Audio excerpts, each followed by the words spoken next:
pang-aapi ko sa kanya. Ano to? Talagang sina-cyberbully mo ba kahit sino na lang? O yung galit mo lang or natitripan mo lang? Minsan kasi, depende sa mood ko. Minsan trip ko. Minsan naman, pag ayoko ng tao, pag naiirita ako sa kanya, doon ko siya binubuli.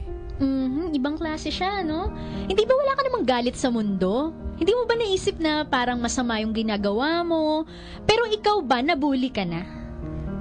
Opo, dati. Nabully na po. Okay. So, sa tingin mo, kaya ka nang bubuli kasi nabully ka na before? Parang ganti mo lang? Sa totoo lang po, opo. Kasi, dati, actually, hindi pa uso nun yung internet Hindi pa uso sa Facebook, ganyan. Kaya sa school ako binubuli. So, ngayon, naisip ko, madami ng paraan yung pwede kong puntahan. Pag ayoko ng isang tao, for example, schoolmate ko, hindi ko siya tinitigilan hanggang internet. Kasi naiinis ako sa kanya eh.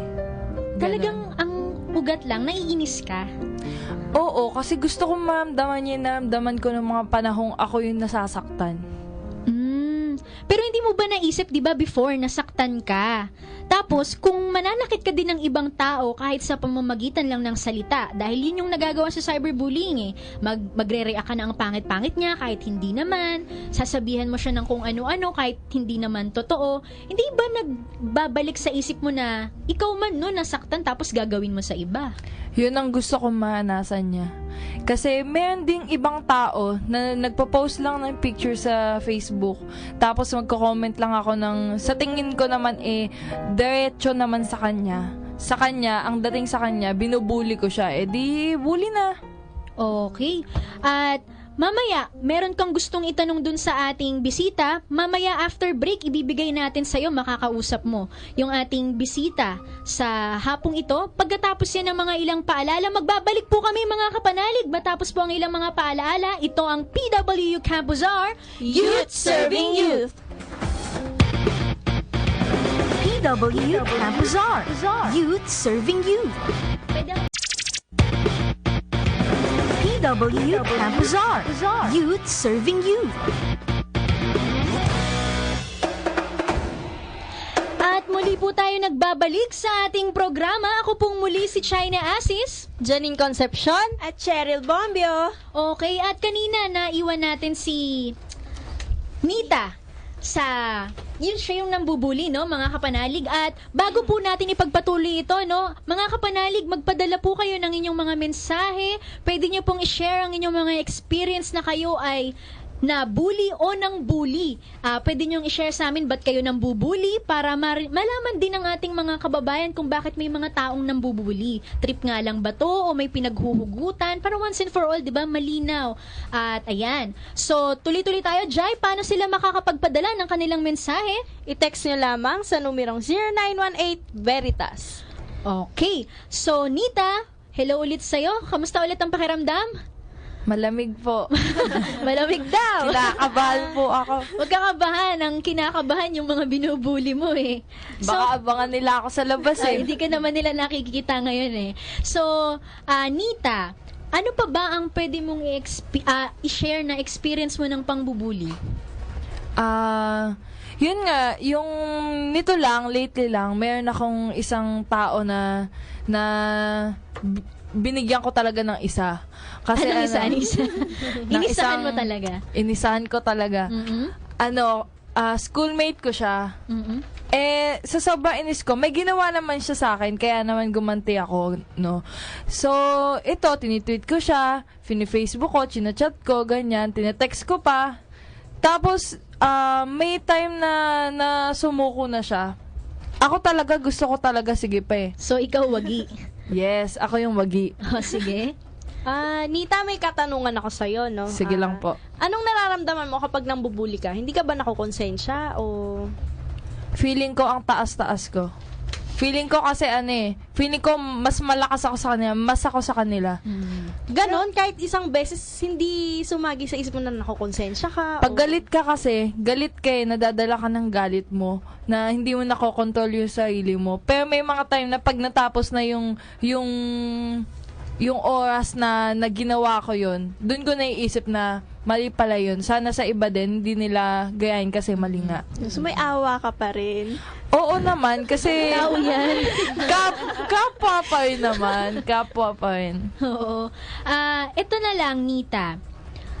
Kasi ang lagay ni Nita, itong shinare niya, merong ginawa sa kanya, kaya niya inisahan, sabi niya kanina. Pero ibang kaso yung walang ginagawa sa kanya yung tao, pero binubuli.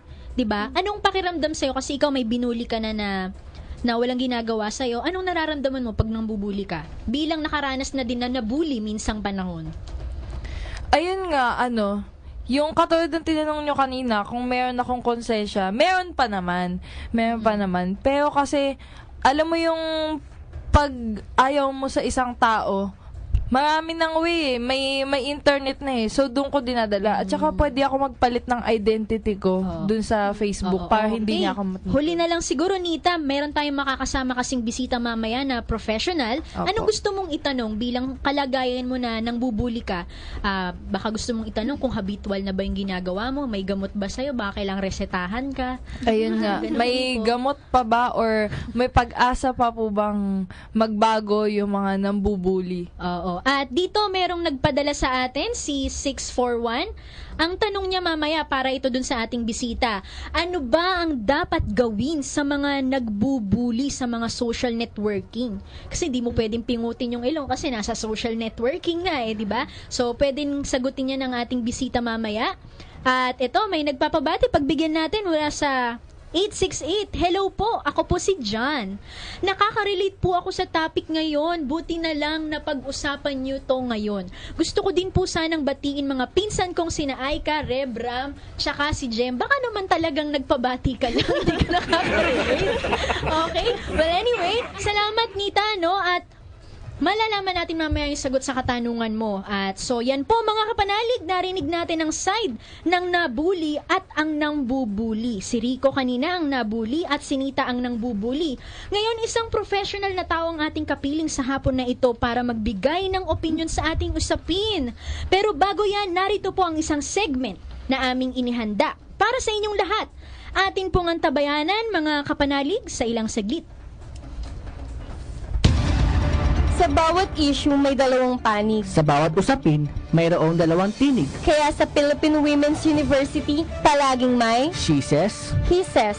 ayon sa statistics, sa bawat 30 minutong nagdadaan, may isang teenager na nagbabalak magpaktiwakal bunsod ng bullying. Samantala, tinatayang may 47 bilang ng kabataan ang sinasabing binubuli kada 5 minuto. At alam nyo ba, ang mga biktima ng cyberbullying ayon sa pag-aaral ay higit na nagpapakita ng senyales ng depresyon kumpara sa iba pang biktima ng bullying. At dahil dyan, sinasabing pangunahing sanhi ng kamatayan ng mga batang nasa edad 14 pababa ay suicide. Kaya naman ang bagong term para sa suicide na bunsod ng pangbubuli ay tinatawag na bullycide. At iyan ang She says, he says.